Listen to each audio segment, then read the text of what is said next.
This is To the Front. Tools for today's top agents.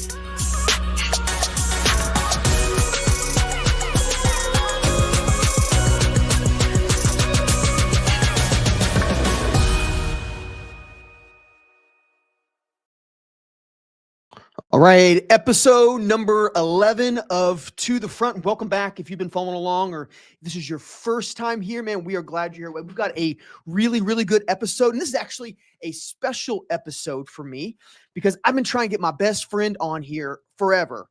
And he's been sort of giving me like the Heisman. But today I've got him on to talk about, I think, what is a really important topic for a lot of agents. And here's the topic.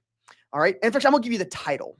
The title is Small Town Agency, Big Time Goals. All right. Small Town Agency, Big Time Goals. Now, if you are on this podcast and you're not an insurance agency owner, this could probably apply to a small business, but we really are going to be talking about captive agents today, and specifically the topic of small town agents, right? Like you live in a small town. Now, however you want to define small towns, probably up to you, whether it's 100,000, 50,000, 20,000 people, right? But small town agency, big time goals. And the idea is this, is just because you have an agency in a small town doesn't mean you need to have a small town mindset. And so today's guest is not only a good friend of mine, but he's also one of the owners of FrontRunner, which is the producer of this podcast. So Jason Goh. Jason, what's up, brother?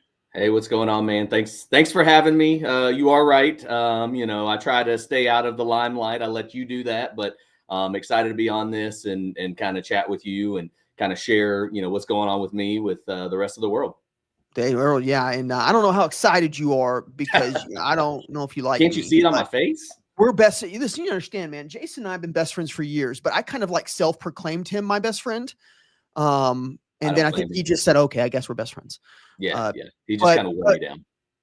Before I introduce Jason, I mean, true story, Jason is one of the owners of FrontRunner and Reviewzy, and he's the one that brought me into the mix so many years ago. So if you don't like me, it's his fault. If you like me, that's not his credit. So I just want you to know Jason's the problem. But hey, quick introduction for Jason. After years in sort of the upper echelon of retail management, Jason became a captive agent, took over his dad's agency. In fact, his dad was my insurance agent, right? So I tell him, Jason, you're not my agent, dude. Your dad was. Well, that's also why I like to say I inherited you. You did inherit me. You did. You did, dude. I'll go down the street. Don't act like I won't. Choice. I didn't really want it, but here we are. Go down the street. But Jason, but not only is he just this a really, really phenomenal captive agent who can speak to our topic today, also is the leader of Bourbon Agents Facebook group. Maybe if you've heard of that, which everywhere we go now with Jason, everybody's like, oh yeah, Jason, you're the bourbon guy. And yeah, he's like popular and stuff. So like first time in his life he's ever been popular. But Jason, I think honestly, Adam, I want to say I think you're actually jealous of that. I mean, low key, that's why. So what can I say? I want the attention on me. I don't want it on you. I want it on me. But no, I mean, again, a dear friend and true story. Jason was almost a professional golfer. I'm talking about almost, and maybe that story will come out sometime in the talk today. But that's not the topic. The topic is small town agency, big time goals, right? And if you are sitting there and you're in a small town agency and maybe you're trying to change the model of your business, you're seeing all of the leaderboards and all of the different reports from your company, and you're seeing all these agents in these big cities, and you're like, that can't be me. Well, today we're here to tell you that we think that's a lie. That's untrue. You can do big time things in a small town. So that's why I wanted to bring Jason on, because Jason's doing that right now in Versailles, Kentucky. Small town, maybe 10,000 in the city, 20,000 in the county. Is that right? 8,000 in the city and about 25,000 in the county. 8,000 in the city. Like, dude, I probably got 8,000 cousins. So that is all your cousins in Versailles. It's all my cousins, dude. Yeah. But okay, so Jason, before we get into the topic about how you have been changing the mindset of your agency since you took over from your dad, that we're not going to be a small town agency, right? I mean, we've got big time goals. Before we get into that, tell me about your background. How'd you come into agency? And maybe even better, tell us a little bit about the agency when it was kind of under your dad's ownership. Yeah, so it's funny that you asked me this because as I interview and staff my agency, this is literally the things that I talk about with those prospects that are interested in coming to work here, and it's a lot of my background and all that stuff. So as Adam, you kind of shared earlier, right? Like I spent 15 plus years in retail management, and for years coming out of college. State Farm recruited me to be an agent. And I was like, absolutely not. My dad was an agent. My sister actually was a State Farm agency field specialist. So basically a regional trainer kind of person. So I absolutely had no desire to be with State Farm. And so that's kind of why I was like, hey, I'm going to find my own route. Went the retail management route, got sucked into that vortex and realized it wasn't for me long term. So my journey actually in insurance started in about 2014. That's kind of where I was a little burnt out, said, I got to find something different. State Farm came back, said, are you sure you don't want to be an agent? I said, well, let me look into this. And so, kind of, as I mentioned, my father was an agent for 31 years. Great agent. Robert Go. That's right. That's my Great dude. agent here in the small town, but he also had, the small town mentality of, hey, I'm only focused on the people here and I want to take care of them well. And, and I do the same thing, but he never really grew to be a really, really big agency. It was very, very local based. And so, when it came time to apply for agencies, I got the opportunity to apply for his, interviewed, and, I like to say it was a win all the way around because it was a win for me because I got to take over for my dad. An agency that was well established. It was a win for him because he got to see his son come in, and it was a win for State Farm because they got a younger, newer, engaged agent. So, so that's kind of where it all started about 9 years ago. Yeah, who an agent that wants to grow. And man, I remember when I got my insurance at your dad. I came into your dad's office. All right, he's got one support team member. She always had cookies on her desk. Oh, yeah. And then your dad was sitting in like the front part of the office, right? And he hopped up, man. He's a wild man. I love your dad, man. I think he took me to Chinese food. And but it was this, but he had this really cool small town agency, right? Everybody knew him. Everybody loved him, right? But even when he would admit, he goes, I'm not really looking to grow. I just kind of want to keep it like this. And, the deal is that there's a lot of agents like that. There's a lot of business owners that like that like that. And here's the one thing. If that's what you want, number one, I don't think you're listening to this podcast. I don't think you're listening to our podcast. I think you're doing your thing, and that's fine, right? There's nothing wrong with contentment. Nothing wrong with that. But if you're like most entrepreneurs, most business owners that I know, you want to grow. You want to do something bigger than what you've got. Why? So that you can insure more lives, so you can take care of your family. There's a whole bunch of reasons why you would want to not stay in a small town and kind of mentality. But here's my question, I guess, Jason. We're talking about a small town agency, one that you took over. Is it 8 years ago? Is that right? 9 years ago. 9 years, dude. Yeah. 2016. 9 years. We've been friends that long. We've been friends long. Well, friends, not best friends, but we've been friends longer than that. You were my self-proclaimed best friend. Listen, if you're looking for a best friend, you don't wait till you agree on it. Just call somebody your best friend, and then one day they will have to agree. Yeah. You just wear them down. Got it. Just whatever, dude. You're just gonna wear them down. But so maybe your book wasn't huge or anything like that, but I definitely know of agents who've got big books in small towns or decent sized books. They make an okay living. And they want to play it safe with maybe, a service person and, that you could have done that. I mean, you probably need to grow your book a little bit, but you probably could have do that. So let me ask you a question. Why did you decide to change the model? Did it change how you hire people and train? Did you change your processes? So tell us a little bit about the story of you walk in, right? You kind of get your bearings as an agent, and now it's time to change the agency model. How'd you do it? Where'd you start? What'd you do with training? All that good stuff. Yeah, absolutely. So I think first and foremost, what's important to notate is that I didn't change it day one. It actually took me 5 years to get to the realization that I needed to change. So, coming into the agency, obviously, yes. So first and foremost, for those that know the State Farm world, there are different contracts out there. So my dad was on an older contract. His contract did not require him to grow. Mine does. And so, but I came into the agency when I was appointed thinking, still having that antiquated mindset, if you will, of, hey, I just got to focus locally, take care of people. They'll love me. Hopefully they'll refer people to me and I'm going to do great.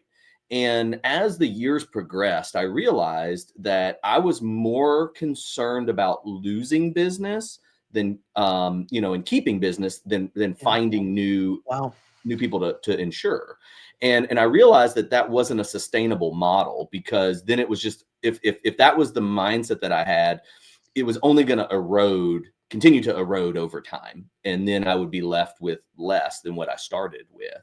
And so I think that's kind of where the mindset changed. But I kind of want to take it back to, I want to say this was probably about actually 2019.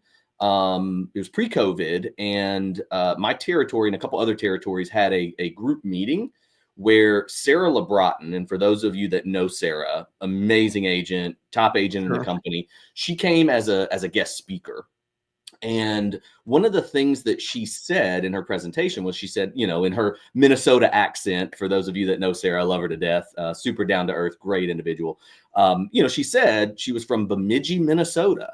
And of course, everybody's like, where the heck is Bemidji, Minnesota? Bemidji. Yeah. And so as she started sharing that, one of the things that she said was, Bemidji is 8,000 people in the city, 25,000 people in the county. Wow. And immediately it was like, that's the same size as Versailles, and she's a top agent. How did that happen? So I think for me, that's where the mindset shifted to, okay, I'm looking at this wrong. I think every single agent that's kind of maybe stuck where I was, 3, 4, 5 years ago, knows that they can be better, wants to be better, but maybe doesn't know how to do it. And I think that's probably the biggest thing. But I wanted to take it back to that, because for me, that is when the mindset shifted, was hearing Sarah and saying, you know what, if she can be a top agent in such a small place, I don't understand why I can't be either. For sure. That had to have been a crazy light bulb moment. Oh, it absolutely was. Now, don't get me wrong. It's not like I sat there and said, oh, yep, clearly Sarah's good at it, so all of a sudden I'm good at it. It took me another few years to figure things out. But it started the journey, and it started that pathway to strive for something bigger. Yeah.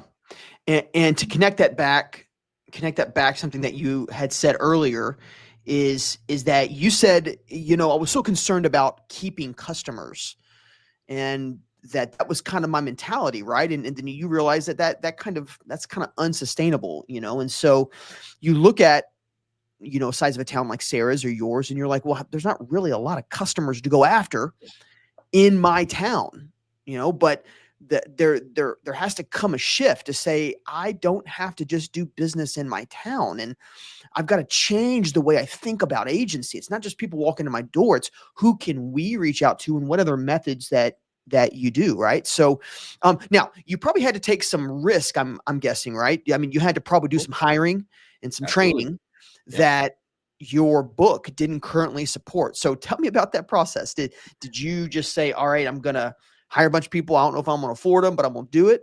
Did you sort of stair step it up? How do you train your team as well there? Yeah, so I'm going to give a shout out to a friend of mine, Al Shattuck. Al has, he has autopilot recruiting, and one of the things he talks about, and his book Complacency Kills, right? That was where it kind of, for me, from a hiring standpoint, I realized that as I kind of reflected back on the first 5 years of agency and being unsuccessful and being scared to lose customers, and that, just bending over backwards, but not actually growing, I realized that I wasn't staffing, I wasn't hiring, I wasn't looking at it right. And I needed to constantly be recruiting. And a cycle that a lot of agents fall in is that, I get to capacity or I'm staffed, and so I quit recruiting. And then, obviously, somebody leaves unexpectedly, or a couple people leave, and then you're scrambling. right? Yeah. And what Al likes to teach is that you got to constantly be recruiting. You got people on the bench ready to step up, right? Just like you would on a sports team. Oh yeah. And so that really helped as I changed my mindset and said, all right, I've got to be constantly recruiting and be ready. But yes, I mean, there was definitely, some, I guess you could call it uncomfortable moments of I've got to spend money to make money, right? I mean, you got to invest in yourself and your business. And as a business owner, I realized that if I waited for it to come to me, it was never going to come. So I had to be proactive in That's the a big point. hiring. I need a gong. If I was going to wait for it to come to me, it was never going to come. Boy, if you didn't hear anything in this podcast, you need to write that down in your little book or whatever you're at. Yeah. If you're waiting for success to come, it's not going to come. You have to make it happen. You got to take steps. If what you're doing is not producing the results that you want, then you don't need to keep doing that thing. Change it. Swap it out. Demount the horse, whatever you want to call it. To kind of continue expanding on that, really where it all I was put to a decision, if you will, was at the end of 2021. I mentioned, Sarah came and talked to our territory. I heard amazing things. I thought, hey, that's where the idea started. The light bulb went off, if you will. And it was always there, but I just couldn't figure out how to make it work. And a couple things. One, I also realized that for the first 6 years of agency, I was trying to reinvent the wheel. Yeah. And I realized that there are other agents that are successful. And I needed to be seeking out their advice and doing what they do. And Sarah being one of them, being kind of that inspiration, I kind of started to follow, a lot of the things she was doing. And so, I went down that path of, trying to, take on new consulting coaching programs, things like that, which was very helpful. But then it was also a matter of, finding the right team. And where it all began was at the end of 2021. I'd been hiring a lot and, I'd recruit, I'd hire, I'd train, the person would come, they'd work for 6 months, maybe a year, and then they'd leave. And they didn't leave because they were like unhappy or it was terrible and I was the worst boss. It was just they left and I couldn't figure it out. And so at the end of 2021, I literally was left in the office by myself. Like all my team was gone. And I remember that day. I remember what happened? How did this happen? And I think the biggest takeaway in that reflection that, I obviously sharing on this podcast is I realized I didn't have a vision. I didn't have goals and I didn't have a purpose for my team. So yeah, I mean, just hiring somebody and saying, hey, come in, work hard. You can make a lot of money, be real successful. That's great. But we all want purpose in what we're doing. And I realized that I didn't have that for my team. And so that's when I started the true rebuild of the agency and committed to, I'm going to spend the money. I'm going to do the things that I need to do to find success. Now, I will say that was 3 years ago, right? I'm not anywhere near where I want to be, but I can tell you we've made leaps and bounds. We've had our headaches and our heartaches, if you will, our growing pains, but we've learned so much from it and we're only getting better day after day. So. Yeah, dude, you could actually see a visible change in your agency in 2021 when your mind 19, 20, 21, right? I remember walking in, man, and like it looks totally different. Like you have completely remodeled the building, but then you have changed even the setup of how your team is structured for efficiency, for production, right? And I'm going to ask you about that a little bit later, right? But you started to change the culture and the DNA. You started creating maybe starting with why. I'm actually reading a book right now, man, called Start With Why. Last episode, I shared the top 5 books that I think every agent needs to read in the new year. Go check that out if you haven't listened to that podcast yet. But the whole start with why, start with your mission is huge, right? Because people, sure, they want to join your team for money, but what keeps them is vision, and what keeps them is mission, and I mean, Jason, you've got some team members and specifically an office manager, man, who is bought in. He is sold out to the vision that you have created. I mean, that dude would probably give you back rubs anytime you want if you ask. I mean, he is bought. That's kind of a weird statement, but that is a very weird statement. I hope he listens to this. But he absolutely will. So you walk through your office now, which I do. I go into Jason's office maybe once a month, act like I own the place, Like you're rifle the through mayor. his mail. Mhm. True story. But when you walk through there, his team's excited, man. They're energized. I mean, it's fresh, man. It's, and yeah, Jason said he has up months and down months and struggles like every other small town agent or big town agent has. But what hasn't changed is the new mindset. The mindset, the goal, the purpose, what we're working towards. In fact, I mean, talking about team, literally at the end of 2024, I was left with just my office manager. I had at the beginning of 2024, I had 8 team members, 8 Yeah. in a small town, right? But at the end of 2024, I had 1. And so, a lot of people say, well, what happened? Well, it was just, again, talking about the growing pains and we're learning and all of these things is Wait, we do are you mean the trying end to of 2023 or 2024? no, 2024. Oh, interesting. Yeah. Yeah. So, yeah, and I mean, what ultimately happened was the people that were here that are that are no longer here, they just weren't right. They weren't right from Yeah. different reasons, but ranging from entitlement, attitude, ego, you name it, right? And it just doesn't work. And so again, but talking about that vision, that goal, purpose, like that's always been the focal point. And it's like, hey, this is what we're striving for. And if you don't want to be part of it, that's fine. It's no hard feelings. We'll find somebody that does. That's So right. Well, I mean, you had an office manager, you had a remote worker, but then you had some people that were getting ready to join the team, right? Because yeah, correct. I made some last time hires. In fact, I've you got actually got 4 that that's are, right. I've got 2 that have already started and then 2 more that are getting ready to start in a week. So yeah, I mean, we're right back up to, Bam. 5, 6 people. But listen to that courage if you're listening, right? Yeah. Rather than just try to pull people along, that's almost impossible, right? When somebody's not a fit, Mhm. it's almost time to part ways. Now, we're not saying treat people like commodities, but the reality is they're probably not happy either. Yeah. They're not happy either. And Jason, one of the things that I've learned from you over the last few years, is Jason and I, run FrontRunner together. In fact, by the way, as he's building agency, he's also been intrinsic in building FrontRunner, and we serve thousands and thousands of agents and team members across the country. So he's been building this as well. So this guy's a proven leader. But one of the things that you told me, and this is actually how I handle all of my tough conversations at the other businesses that I own. I own a couple print shops and a few other things that are not so successful as like FrontRunner is. But one of the things you taught me is when I'm sitting down with a team member, an employee that I don't think is a right fit, rather than come in with all guns blaring, I start with just a question. Do you like what you're doing? Do you like your job? Are you happy here?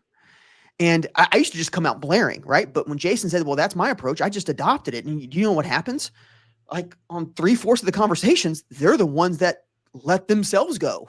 I mean, they're the ones that step up and say, I'm not happy. I'm not comfortable. I don't like what I'm doing, right? And maybe we can work through that, or maybe I can give them permission to go find life fulfillment somewhere else, right? And we even give them severance, and I know Jason does the same thing for his office. So we bless them coming in, we bless them going out. But at the end of the day, we say, I got to keep the right people on the bus. And Jason, you're a master at that, about keeping I the right appreciate people that. on the I bus.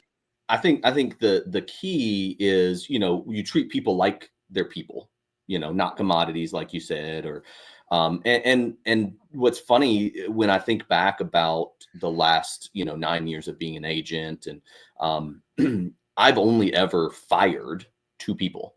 And those people that were fired, one was stealing from me and the other one violated company policy. Yeah. Every other person that has come and gone resigned on their own. And that's just through the coaching, I was always taught, coach them up or coach them out. And that was really kind of, and at the same time, I also understand that, when I ask somebody to come work here, I don't take that lightly. It's their livelihood. Right. And so, I don't want to just kick them to the curb, and so that's why I take it maybe a softer approach and ask the question, hey, do you enjoy your job? What don't you like about it? And then we find common ground to, exit them out. So Exit them out. Yeah. So, I mean, even with the ups and downs, even with some team members, Jason's had remarkable growth. I mean, just like remarkable over the last, 4 or 5 years. And man, it's been cool as your buddy just to sit back and watch. And so, could you spend a minute and maybe talk about how you've organized your team? You got small town agent. They're listening. They got maybe one person. Maybe everybody's hybrid, right? Everybody does everything, right? That's and but how you've organized your team makes a ton of sense. So can you talk through how you've organized your team? Were you inspired to do it that way?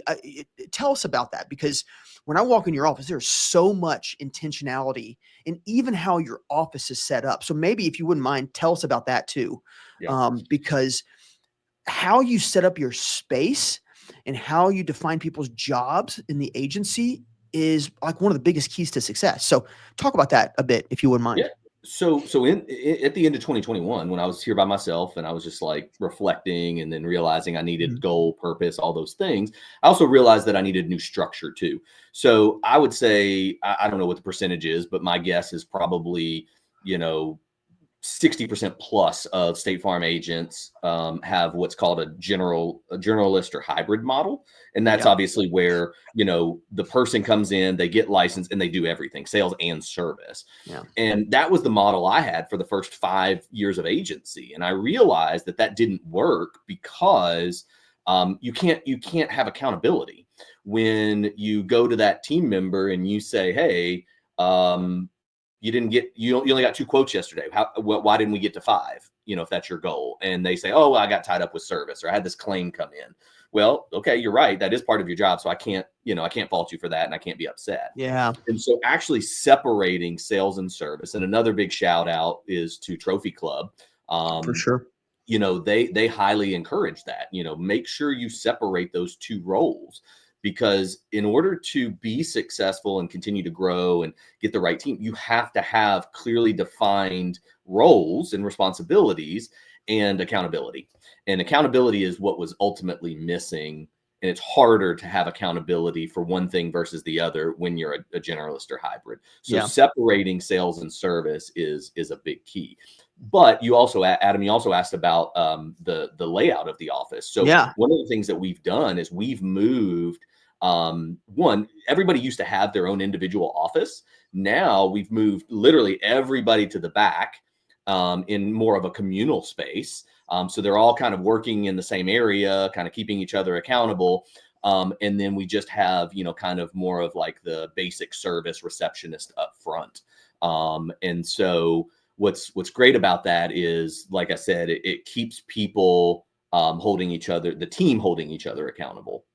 Yeah, absolutely. And you've got 2 empty sort of conference rooms in front for your sales team, whatever, to meet with customers.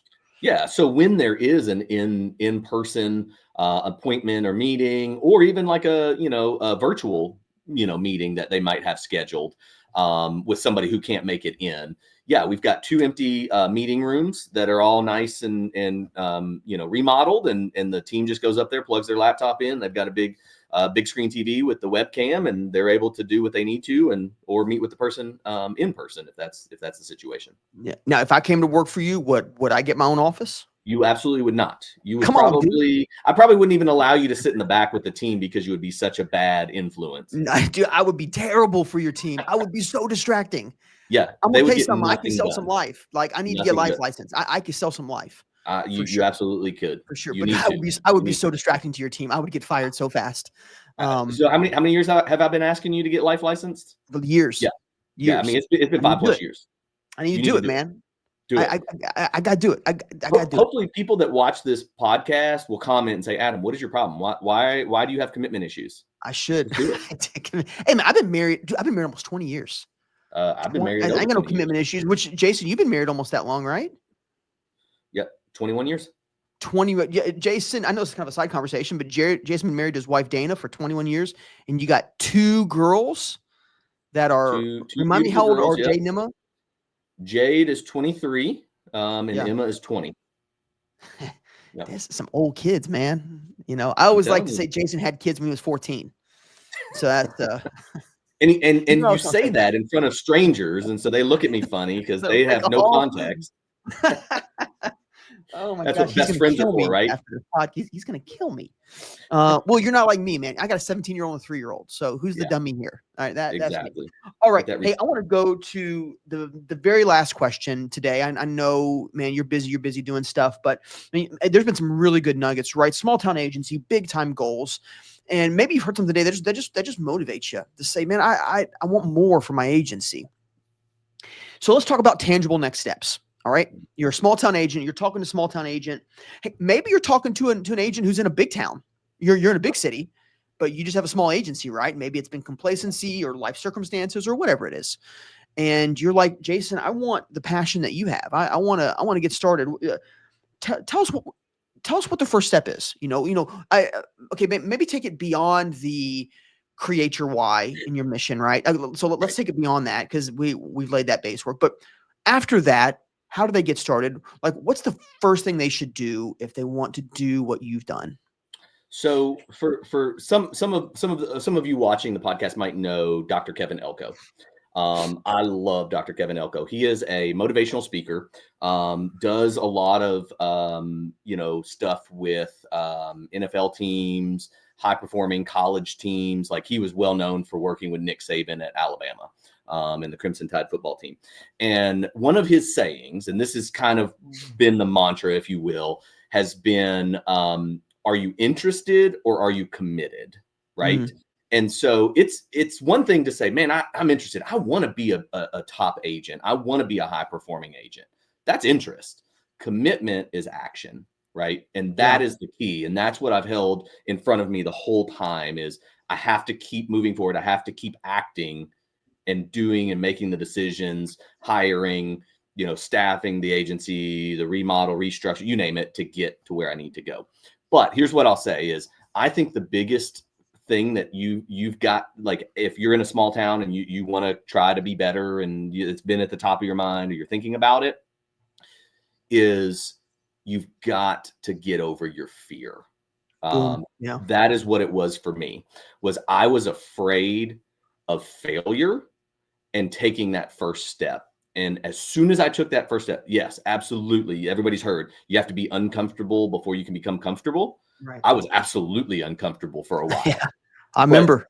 the commitment was there, right? Interested versus committed. The commitment was there. And it was, you know what? I made this plan. I made this, this goal, and I'm going to execute it through, hell or high water. And so that's kind of what we've continued to do. The other thing that I think that's really important, and it's kind of surface level, it's not necessarily detail, talking about team, is don't accept mediocrity. Yeah. I did that for a long time. Even in my rebuild, I did that. And I think part of that too was because I didn't have anything to compare it against. I always accepted, whatever the team gave me in my first 5 years. And then when I started the rebuild, I still kind of continued to get the same pushback results, oh, it's not possible, can't do it. And I didn't know any different. So I just said, okay, I'll just accept what you give me. And then the more I invested in learning from those that are doing it well, I realized it can be done, and I need to quit accepting the Yeah. excuses from the team. For mediocrity. Yeah. I think what stood out to me with what you just said is, well, what's the first step? Any step, because it overcomes your fear, Yes. right? What does fear do? Fear makes us seize up. It makes us fall into inaction, right? And the cool thing about a first step is that you can totally be wrong. You can totally be wrong in your Oh first yeah, step. I've made Don't lots of feel mistakes. don't feel like you got to get every step right. Because the point is not the step. The point is getting over the fear. Yeah. It's just saying, I'm going to do something different. And the reality is, you might put into place exactly what Jason's done, and you may not get the results that Jason's gotten. That's okay. You took action, right? There may be a different path that your agency, your business is going to grow, as long as you're willing to take the step. Jason, one thing I always tell our FrontRunner team, I tell other businesses, is that all I want you to be is 1% better every day. That's it. Don't try to be 100% better. 1% better, right? Well, what does that mean? If I'm going to be 1% better, I got to identify what I want to be better. And I'm going to do something to make it better, Right. which is what you've been doing for years now, man. Jason, thanks for coming on. Man, I know you're busy, dude. You got a lot of stuff cooking, But man, I just think that agency owners, business owners need to hear from someone who's in the trenches, who's not in some big city with, just so many millions of dollars of book, and you got 25 team members and everything seems so easy, right? They need to hear from somebody who's in the trenches, who's a small town agent, who's got big time goals, who's achieving those goals, but still very much in the process, man. So thank you. Man, I appreciate you coming on. Absolutely. Well, and a couple things I kind of want to finish with as Sure. we wrap up here is, first and foremost, I set goals for myself. And this past year, at the end of 2024, was the first kind of benchmark goal. I didn't hit it. I missed it. Mhm. But we came very close and we Yeah. learned a lot. I think that was the key for me was, yes, Yeah. nobody likes to set goals and miss them, but I learned so much from it. And that's really, really, really important, is that failure happens, but it's part of it. So don't Yeah. let it keep you from moving forward. I know you kind of touched on it, Adam, and I'll share this too, right? Like, even though, yes, there was failure and I didn't meet certain goals, just from a revenue standpoint, I have doubled my revenue in 2 years. So Holy what I was moly. making 2 years ago to today, it's doubled. Wow.